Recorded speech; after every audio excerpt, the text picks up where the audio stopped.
Oh iya, masih mood ya, bagus. Oke, saya ulang lagi aja. Oke, Assalamualaikum warahmatullahi wabarakatuh. Selamat pagi semuanya. Kita berada di pertemuan keempat logika matematika hari ini. Jadi kita masih ada di materi aturan inferensi dasar dan inferensi logika proposisi, di mana subbabnya yaitu aturan inferensi dasar pada logika proposisi, lalu contoh latihan inferensi logika proposisi, masalah dalam inferensi logika proposisi. Nah, silabus hari ini pertemuan 4 dan 5 itu adalah aturan inferensi dasar dan inferensi logika proposisi. Harusnya minggu depan kita maksud ke materi predikat, kuantifikasi, kuantor, variabel terikat, dan variabel bebas. Nah, hari ini kita belajar mengenai inferensi logika. Logika sendiri selalu berhubungan dengan pernyataan-pernyataan yang ditentukan nilai kebenarannya. Nah, untuk menentukan benar tidaknya kesimpulan atau inferensi, jadi yang dimaksud dengan inferensi logika sendiri itu adalah penarikan kesimpulan dari suatu logika. Nah, hal itu harus berdasarkan sejumlah kalimat-kalimat yang diketahui nilai kebenarannya. Nah, bagaimana cara menentukan kesimpulan yang benar? Nah, terdapat metode-metode inferensi atau penarikan kesimpulan. Nah, yang pertama modus ponen, yang kedua modus tolen, penambahan disjuntif, penyederhanaan konjungtif, silogisme disjungtif, silogisme hipotesis, dilema, dan konjungsi. Nah, yang selanjutnya yaitu mengenai argumen yang valid. Penarikan kesimpulan itu pasti berhubungan dengan apakah pernyataan yang ada di dalam kesimpulan itu termasuk pernyataan yang valid atau sah. Nah, cara mengetahui argumen tersebut valid yaitu dengan cara penalaran deduktif, di mana penalaran deduktif adalah suatu cara atau proses untuk mendapatkan kesimpulan atau kita sebut key dari suatu proposisi, contoh P1, P2, Pn. Proposisi P1, P2, Pn disebut premis atau hipotesis. Nah, kita kemarin mengenal premis itu adalah suatu pernyataan yang mana mendukung suatu kesimpulan. Jadi premis itu adalah suatu argumen yang mana berada pada yang kalimatnya harus mengandung salah satunya yang ada di kalimat kesimpulan. Nah, atau gini, kalimat kesimpulan itu harus mengandung setidaknya kata-kata premis. Nah, semua pernyataan yang memencai bentuk if P1 and P2 NPN then key dikatakan valid jika dan hanya jika atau diimplikasi jika dan hanya jika if P1 I1 sampai N is true dan key juga true. Selain itu dikatakan invalid. Jadi proposisi ini harus benar semuanya, maka key itu benar.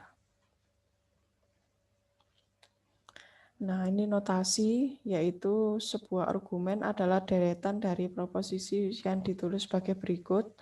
P1, P2, sampai dengan Pn. Nah, itu bisa kita simpulkan sebagai key. Nah, garis miring key itu adalah merupakan simbol kesimpulan key ya, garis miring. Nah, P1, P2, Pn itu hipotesa atau proposisi atau dugaan atau premis ya kan. Nah, Q itu konklusi. Notasinya seperti itu. Nah, untuk mengecek apakah suatu argumen tersebut itu adalah kalimat yang valid, dapat dilakukan langkah-langkah sebagai berikut. Tentukan hipotesa dan kesimpulan kalimat. Nah, kemarin sudah mempelajari, kemarin sudah mengerjakan juga. Nah, pertama tentukan hipotesa. Nah, pastinya kan harus ada P-nya kan, premisnya apa, kata-kata kalimatnya, kayak seperti soal di kemarin itu, umpama premisnya itu hari ini hujan, nah seperti itu. Ya, waalaikumsalam. Oke, terus next. Buat tabel yang menunjukkan nilai kebenaran untuk sebuah hipotesa dan kesimpulan. Nah, oke, setelah membuat premis di dalam kalimat tersebut dan ada kesimpulannya, lalu buat tabel yang menunjukkan nilai kebenaran untuk semua hipotesa dan kesimpulan. Jadi, membuat tabel yang menunjukkan nilai kebenaran untuk semua hipotesa dan kesimpulan. Nah, carilah baris kritis yang yaitu baris di mana semua hipotesa bernilai benar. Nah, ini kesimpulan dari kalimat kemarin ya. Ini saya masih mengulang mengenai bagaimana penarikan kesimpulan atau inferensi. Kemarin kan sudah dikerjakan. Nah, ini sudah punya hipotesa, terus kesimpulan, terus buat tabel penentukan nilai kebenaran. Setelah itu carilah basis kritis, yaitu baris di mana semua hipotesa bernilai benar. Nah, kemarin sudah dikerjakan, jadi dicari dulu PQ, lalu dicari dulu mana yang baris yang benar, baris yang tidak benar. Nah, selanjutnya dalam baris kritis tersebut, jika semua nilai kesimpulan benar, maka argumen itu valid. Ya kan, kemarin kan T semua, berarti itu true semua, berarti itu adalah konsisten, ya kan. Kalau umpama ada F-nya, berarti tidak konsisten. Nah, itu yang dimaksud dengan ini. Jika di antara baris kritis tersebut ada baris dengan kesimpulan yang salah, maka argumen tersebut adalah invalid. Nah, ini kemarin saya ngulang. P implikasi Q atau P or P and Q. Nah, ini maksudnya itu P implikasi Q ya di sini ya. P and Q. Contoh di sini ada tabel T ya P dan Q. Lalu P implikasi Q berarti kalau hasilnya adalah T, F, kecuali kalau di belakangnya itu F berarti dia F, kalau umpama selain itu T kan. Nah, terus setelah itu dia definisikan lagi P, Q. P implikasi Q, NP adalah true, maka Q juga true. Sehingga argumen ini valid. Jadi P implikasi Q, T, maka Q itu juga T. Nah, kalau dia F, F, dia T, T, dia TF. Jadi yang perhatikan itu yang ini.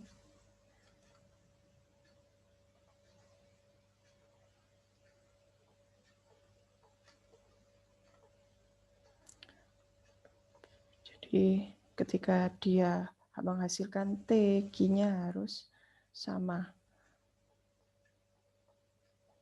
Nah, seperti itu.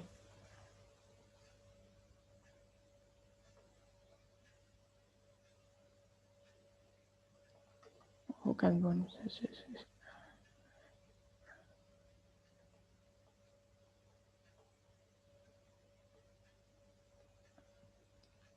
P implikasi Q ada NP, NP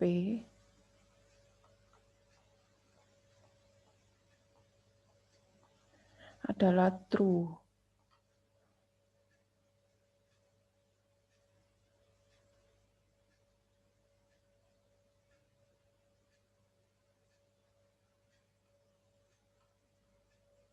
Maka Q juga true. Nah, kemarin kita ulang di modus ponen aja ya. Kita buka modus ponen.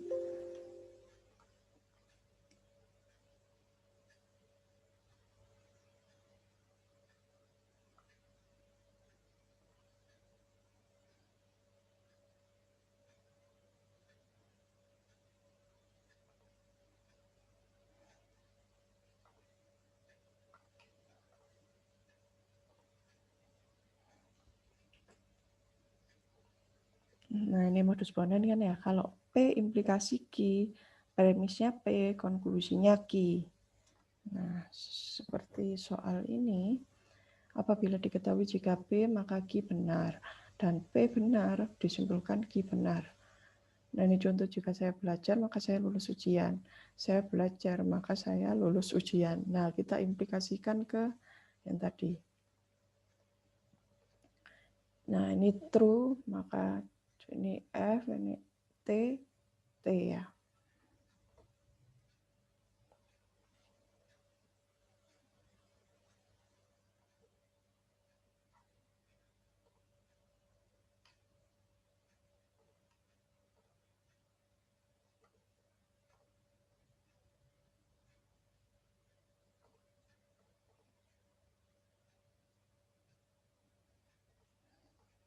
Nah, intinya modus ponen lah. Jika P maka Q, jika P benar maka Q benar, jika Q salah maka jika P salah maka Q salah.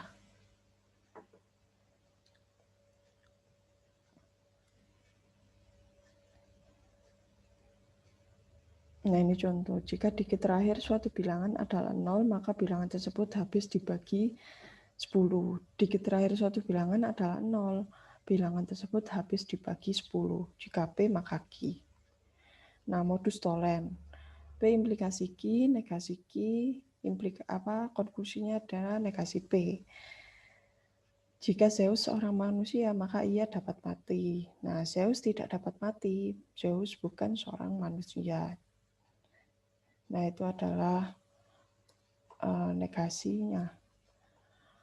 Lah, tadi kan apa itu modus ponen? Modus ponen kan P Q ya kan. Nah, kalau modus tolen P Q tapi dia negasi Q, maka hasilnya adalah negasi P. Konklusinya negasi P. Nah, contoh seperti berikut. Ini jika Zeus seorang manusia maka ia dapat mati. Lah, Q-nya Zeus tidak dapat mati, maka Zeus bukan seorang manusia. Nah, penambahan disjungtif didasarkan atas fakta suatu kalimat. Contoh P dan Q di sini bisa ditambahkan disjungtif yaitu or dengan disjungtif P or Q or Q di sini tidak dapat Q bisa juga P or Q. Nah, ini penyederhanaan konjungtif. Nah, tadi contohnya kalau disjungtif, kalimat yang diucapkan Monde, saya suka jeruk, bernilai benar. Kalimat tersebut akan tetap bernilai benar jika ditambahkan kalimat lain dengan penghubung or. Jadi kalimat saya suka jeruk atau durian tetap bernilai benar dan tidak bergantung pada suka atau tidaknya Monde akan durian. Sebenarnya kan Monde hanya suka jeruk, tapi kalau umpama ada ki di dalamnya, kalimat itu tetap disebut benar karena salah satu mengandung kebenaran yaitu P ini benar. Nah, seperti itu. Kemarin sudah dibahas. Nah, ini penyederhanaan konjungtif.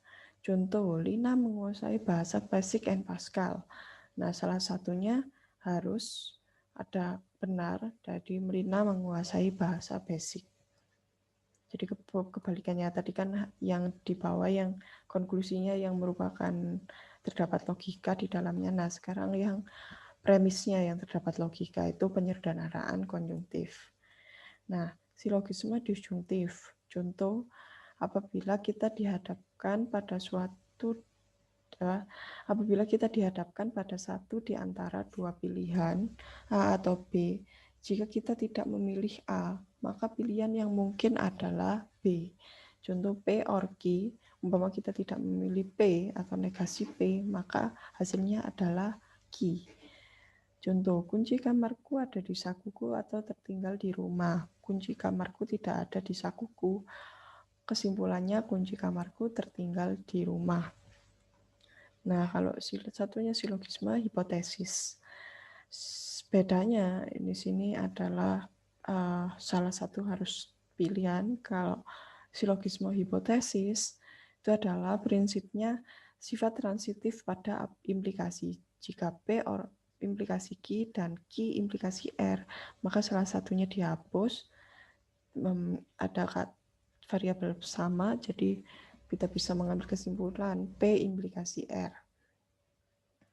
Contoh, jika 18486 habis dibagi 18, maka 18486 habis dibagi 9. Jika 18486 habis dibagi 9, maka jumlah dikit-dikitnya habis dibagi 9. Nah, kalimat kedua atau kalimat satu di baris 2 dihapus, jadi jika 18486 habis dibagi 18, maka jumlah dikit-dikitnya habis dibagi 9. Nah, contoh. Mari kita definisikan. P, I study hard. Q, I get A. R, I get rich. Nah, sekarang coba kita masukkan dalam suatu argumen. Jika if I study hard, then I get A. If I don't get rich, then I don't get A. Nah, kesimpulannya bagaimana? Kan tidak sama, bukan kalimat dua atau satunya sama, tapi berbeda. Nah, yang tidak ada adalah if I study hard, then I get A. If I don't get rich, then I don't get A. Nah, kata-kata yang sama itu kan ada get ya. Get-nya ini kan sama, ada I don't get, ada I get A. Nah, kita lihat dari kalimat yang terbelakang. I don't get A, then if I study hard, then I get A. If I don't get rich, I don't get A. Nah, kesimpulannya adalah ternyata dia adalah if I study hard. Jadi yang tidak ada dalam kalimat I get rich ya. Jadi pertama kan saya pakai pulpen. Sebentar.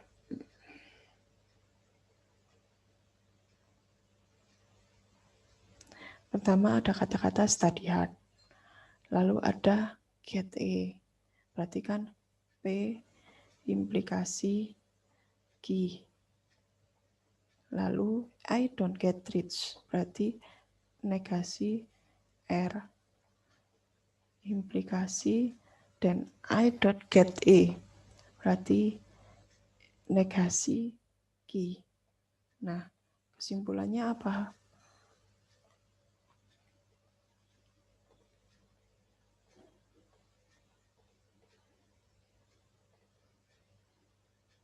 Nah, kesimpulannya apa di sini? Nah, tadi sebelumnya kita bisa lihat PQ, QR, PR. Nah, sedangkan di sini PQ negasi R, negasi Q. Nah, kita bisa lihat, tadi kita definisikan dulu. First, formulate it. Jadi P implikasi Q, negasi R, negasi Q. Nah, lalu yang kedua, next determine whether it's valid. Nah, kita formulakan. Nah, ini kesimpulan. Nah, if the argument is valid, then whenever P implikasi Q and negasi R implikasi negasi Q are true, R must be also true. P implikasi Q and negasi R implikasi Q are true, R must be true. Jadi nilainya di sini true. Construct a tabel and see if that proposition hold. Jadi bentuk suatu tabel PQ ya kan, DTFF, TFTF. Nah, P implikasi Q. Jadi implikasinya hasilnya berikut. Nah, setelah itu yang kedua, tiga adalah negasi R, implikasi negasi Q, negasi R. Nah, ini R-nya, negasi R berarti F, implikasi F. Nah, F ya kan. Terus F negasi, F implikasi T. T. Ingat negasi kan. Terus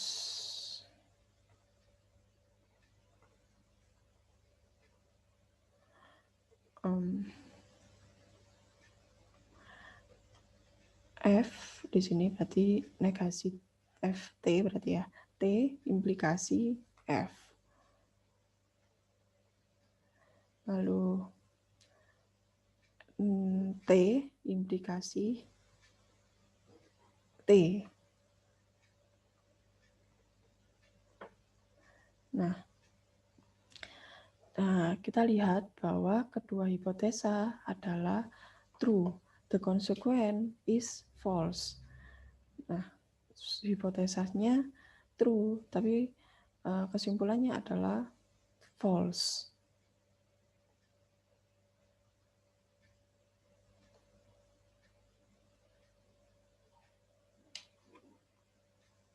Nah, ini ya, kita coba lihat di sini.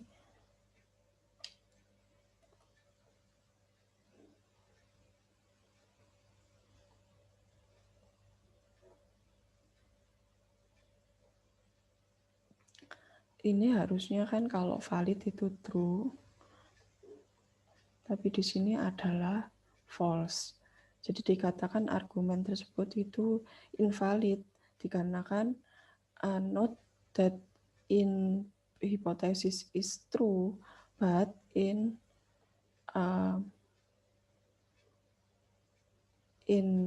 kesimpulan adalah false. Seperti itu. Nah, another example dari buku Bila Baca kemarin kan terdapat di pertemuan 1 itu saya lihatkan referensi ya, referensinya apa saja. Nah, referensi dari buku, nah contoh salah satu contoh dari buku-buku yang saya berikan.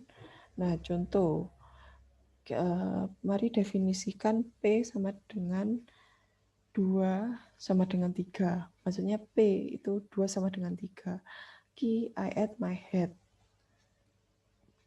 Now, sekarang kita masukkan dalam suatu argumen. Jika 2 sama dengan 3, then I at my head. Nah, sedangkan key-nya I at my head. Maka kesimpulannya 2 sama dengan 3. Jika P maka key. Nah, ini key, maka di sini harus key. P, ya kan? Oh, ini sudah ada implikasi key. Nah, di sini key. Maka kesimpulannya adalah karena ini adalah tentang silogisme hipotesis, jadi merupakan ringkasan, jadi dicoret jadi P. Bukan modus ponen ya. Kalau modus ponen itu P implikasi Q, maka kesimpulannya Q. Tapi kalau silogisme hipotesis itu si kesimpulannya P. Nah, ini bisa dibaca sendiri nanti. Nah, ini yang tambahan. Jadi, atau kesimpulannya ya dari notasi inferensi. Jadi aturan inferensi. Jadi yang pertama modus ponen, P implikasi Q, P maka kesimpulannya Q. Modus tolen kesimpulannya negasi P. Nah, ini perlu. Kalau P implikasi Q, ini negasi Q, maka negasi P, ya kan? Kan ini positif, ternyata kedua negatif, maka kesimpulannya negatif, negasi atau. Nah, pertama penambahan disjungtif, P or Q, penambahan konjungtif, atau penyederhanaan konjungtif, P and Q, therefore P or therefore Q. Nah, tapi kenapa dia sampai Q atau P? Jadi pilih salah satu antara P atau Q yang mana mau di soal. Seperti itu. Lalu yang kedua adalah kelima adalah rule of conjunksi atau konjungtif P Q P and Q. Lalu rule of hypothesis, nah tadi silogisme hipotesis dicoret salah satu P implikasi R. Nah, tapi yang contoh terakhir tadi itu dimasukkan, kalau umpama tidak sama, ini gigi kan kebetulan. Nah, kalau umpama nggak sama, nah dimasukkan dalam tabel, dihasilkan mana apakah TTT semua. Kalau TTT semua valid, konsisten, kalau tidak invalid atau non konsisten. Terakhir itu ada silogisme disjungtif, P or Q, negasi P maka hasilnya Q.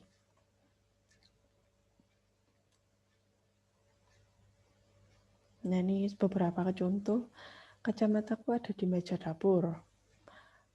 Aku melihat kacamataku ketika sarapan pagi. Bisa jadi P implikasi Q. Nah, ini simbol-simbol ya. Contoh.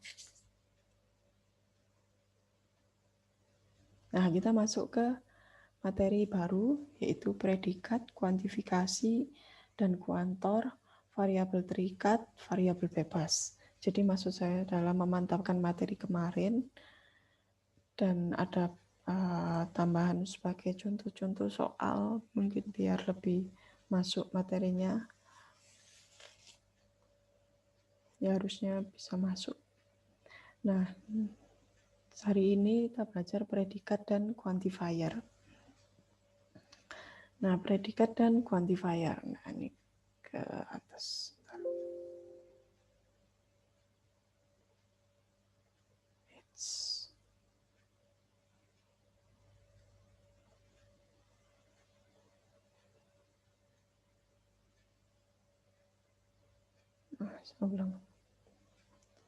Nah, predikat dan quantifier ya kan. Nah, apa itu predikat? Pernyataan X lebih dari 3 punya dua bagian, yakni X sebagai objek, X sebagai subjek, dan lebih dari sebesar 3 sebagai predikat P.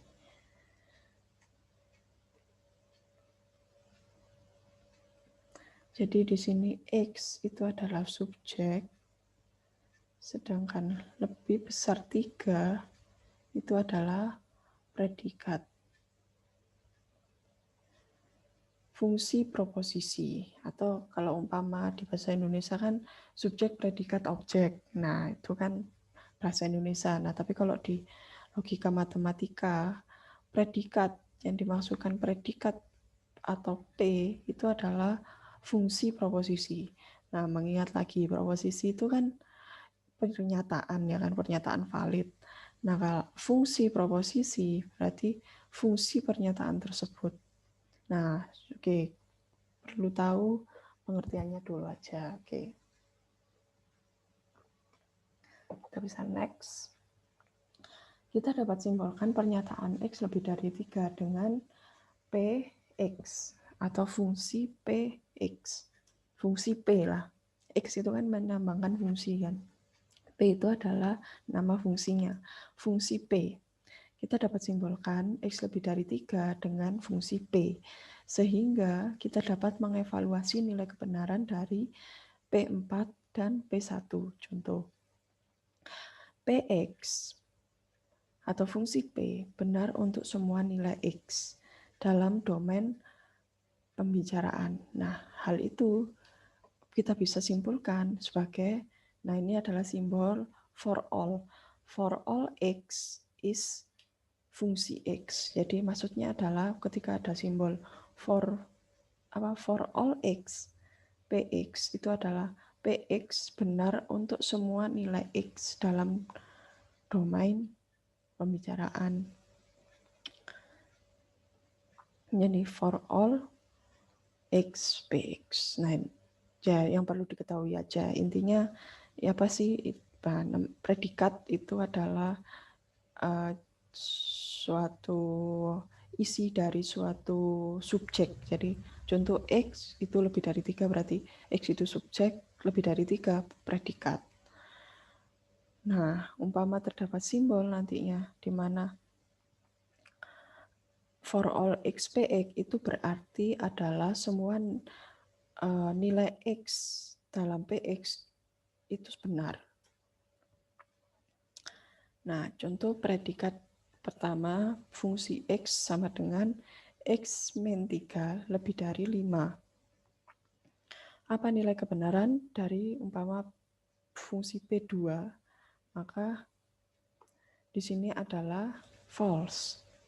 Apa nilai kebenaran dari P8? False. Apa nilai kebenaran dari P9? True. Apa maksudnya ya kan? Di sini umpama PX di sini 2. Kita masukkan 2 min 3 lebih dari 5. Jawabannya salah. Nah, next. 8 min 3 lebih dari 5. Jawabannya salah. Nah, apa nilai kebenaran dari P9? 9 minus 3 lebih dari 5. 9 minus 3 adalah 6 lebih dari 5. Maka nilai kebenarannya adalah true. Dan yang dimaksud predikat di sini adalah P. Nah, bukan lagi tadi contoh Fx ya, tapi di sini Px. P contoh P2 berarti P X-nya 2, X itu adalah 2. Nah, P itu adalah X min 3 lebih dari 5. Nah, itu dinamakan predikat. Kita bisa mengetahui nilai kebenaran dari suatu fungsi dan suatu predikat itu dengan cara memasukkan nilainya contoh. Nah, contoh lagi, umpama bukan bernilai dari fungsi, bernilai dari suatu fungsi proposisi. Tadi kan fungsi saja, tapi sekarang fungsi proposisi. Misal terdapat fungsi proposisi Q, X, Y, Z yang didefinisikan sebagai berikut. X plus Y sama dengan Z. Di sini Q adalah predikat X, Y, Z. Q dalam kurung X, Y, Z. Nah, di sini Q adalah predikat dan X, Y, dan Z adalah variabel. Q adalah predikat, X, Y, Z adalah variabel. Nah, apa nilai kebenaran dari Q 2,3,5? 2 plus 3 sama dengan 5, true. 0 tambah 1, 2, false. 9 plus minus 9 sama dengan 0, true. Nah, yang pertama maksud di sini adalah kita mengerti apa itu predikat dan bagaimana cara menentukan nilai predikat. Nah, next. Soal, tentukan nilai kebenaran for all x, x kuadrat lebih dari sama dengan x jika x bilangan bulat. Untuk menunjukkan for all x, fungsi x salah cukup dengan hanya menunjukkan atau mencari satu nilai x dengan domain sehingga px salah. Nah, ini saya berikan dulu.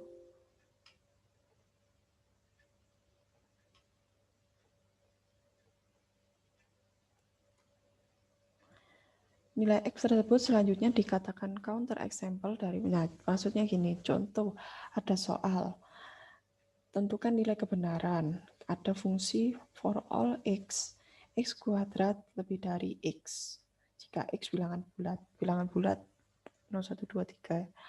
Nah, untuk menunjukkan for all x, px salah, cukup dengan hanya menunjukkan atau mencari satu nilai X dalam domain sehingga PX salah. Mencari satu nilai X dalam domain. Nah, nilai X tersebut selanjutnya dikatakan counter example dari pernyataan for all X PX. Nah, dengan domain himpunan bilangan real, apakah nilai kebenaran dari for all X PX di mana Px adalah x kuadrat lebih dari 0. Pertama tadi.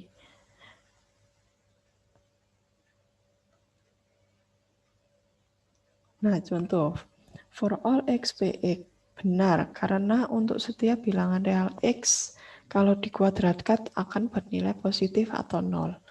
Nah, bagaimana ketika x kuadrat minus 1? Nah, ini tadi kan x kuadrat lebih dari x. Nah, kalau x kuadrat lebih dari x, dikatakan x kuadrat lebih dari 0, umpama hal itu dimisalkan x kuadrat lebih dari 0, maka for all x px itu benar, karena untuk setiap bilangan real x, kalau dikuadratkan akan bernilai positif atau 0. Nah, apakah nilai kebenaran pernyataan for all x px di mana fungsi x adalah x kuadrat minus 1 lebih dari 0? Nah, dikatakan salah karena jika x sama dengan 1, 1 kuadrat minus 1, 1 min 1 kan sama dengan 0. Maka pernyataan proposisi 1 minus 1 lebih dari 0 salah karena terdapat satu nilai pada daerah domain yang salah. Maka pernyataan kuantor universal for all x kuadrat minus 1 lebih dari 0 adalah salah. Jadi yang pertama tadi adalah terdapat soal for all, tentukan nilai kebenaran suatu predikat for all x kuadrat lebih dari x. For all x kuadrat lebih dari x jika x bilangan bulat. Nah, pertama dimisalkan px x kuadrat lebih dari 0. X kuadrat lebih dari 0. Maka nilai kebenarannya adalah benar. Nah, apakah nilai kebenaran pernyataan for all x px di mana px x kuadrat minus 1? Nah, jadi kalau kita melihat soal bukan hanya umpama x kuadrat saja, tapi bisa saja x itu plus bla bla bla atau x kuadrat minus bla bla bla. Atau bisa saja 2x kuadrat. Nah, ini sama saja dengan seperti kemarin ya, yang bagaimana cara menentukan kombinasi yang tepat. Nah, itu perlu dicoba memang, karena soal tersebut masih dalam kondisi tidak diketahui kebenarannya juga. Jadi pertama x kuadrat lebih dari x. Yang pertama x kuadrat plus titik-titik bisa saja x kuadrat min titik-titik atau bisa saja 2x kuadrat. Atau bisa saja umpama akar x. Nah, intinya kan x. Seperti itu. Jadi umpama kita andaikan x kuadrat minus 1. Oh, ternyata salah karena nilainya ternyata lebih dari 0. Maka terdapat pernyataan kuantor universal for all x kuadrat minus 1 lebih dari 0 adalah salah. Nah, sampai sini kalau umpama di sini saya kira jelas sekali, karena kalau umpama x kuadrat lebih dari 0, nah cara menentukannya itu memang dari kombinasi. Kalau dengan nilai kebenaran x kuadrat lebih dari 0 benar. Nah, contoh sekarang. Kedua, lebih jelas lagi. Tadi masalah predikat sama kuantor ya kan. Kalau predikat itu x, nah nilainya apa? Umpama x lebih dari 3. X itu subjek, lebih dari 3 itu adalah predikat. Nah, kalau umpama kuantor universal, apa kuantor? Contoh kuantor itu adalah contoh for all x itu adalah kuantor. Nah, nanti ada lagi seperti garis 3 seperti ini. Nah, itu sama juga dengan kuantor. Nah, nanti akan ada. Itu there exist ya maksudnya. Nah, nanti ada. Next. Contoh kedua. Benar atau salah? Nah, kan. Tetap mengenai predikat dan kuantor. Apakah nilai kebenaran dari for all n, Pn, di mana Pn jika n genap maka n kuadrat plus N plus 19 adalah bilangan prima. Apakah bilangan prima? 1, 3, 5, 7. Nah, itu bilangan yang bilangan prima. Kalau ingin tahu bilangan prima, bisa nanti cek ya, bilangan prima itu apa. Bisa pakai sini ya.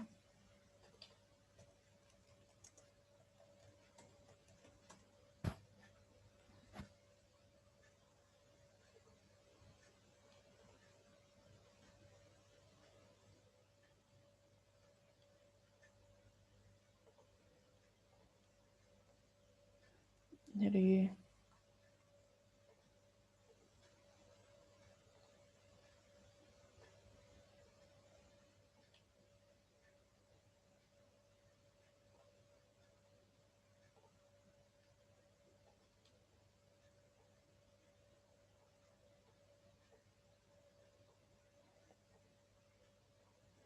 nah ini contoh umpama bilangan prima ya. Apakah nilai kebenaran dari for all Pn, di mana Pn jika n genap, maka n kuadrat plus n plus 19 adalah bilangan prima. Nah, contoh, kita di sini ada bilangan genap berarti. Nah, diketahui bahwa n adalah bilangan bulat positif. Jadi, bisa saja genap itu kan negatif, tapi kita harus mengetahui di situ adalah n adalah bilangan bulat positif. Nah, pertama kita kerjakan dulu. Nah, ini kalau umpama sudah tahu jawabannya salah. Tapi kenapa? Pertama, misal N 38 genap. Maka kalau kita misalkan 38 kuadrat plus 38 ditambah 19 itu adalah sama dengan 19 dalam kurung 2 kali 38 sama saja plus 2 plus 1. Nah, 19 dikali bilangan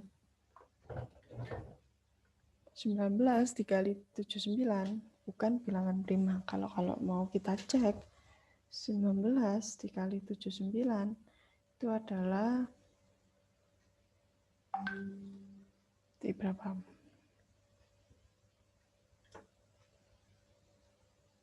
1501.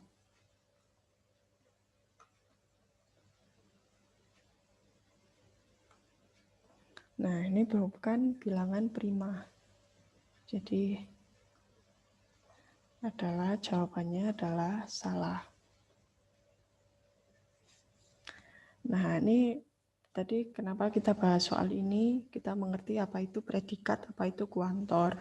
Yang pertama menentukan predikat, dan yang kedua ditentukan kuantor, yaitu kuantornya adalah for all n.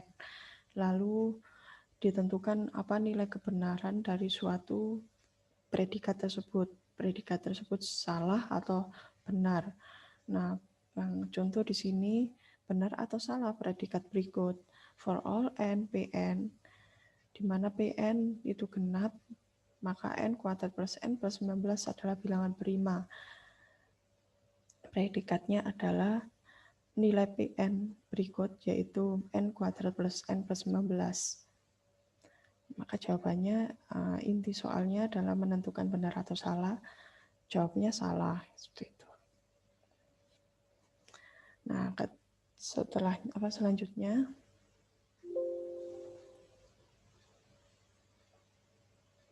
Ada 52 slide, kita masih 35. Nah, benar atau salah? Untuk setiap bilangan real X, jika X lebih dari 1, maka X plus 1 lebih dari 1, P implikasi Q benar. Jawabnya benar. Nah, coba kita lihat. Untuk setiap bilangan real, jika X lebih dari 1, maka X plus 1 lebih dari 1. Nah, ini di sini jawabnya benar. Benar nih.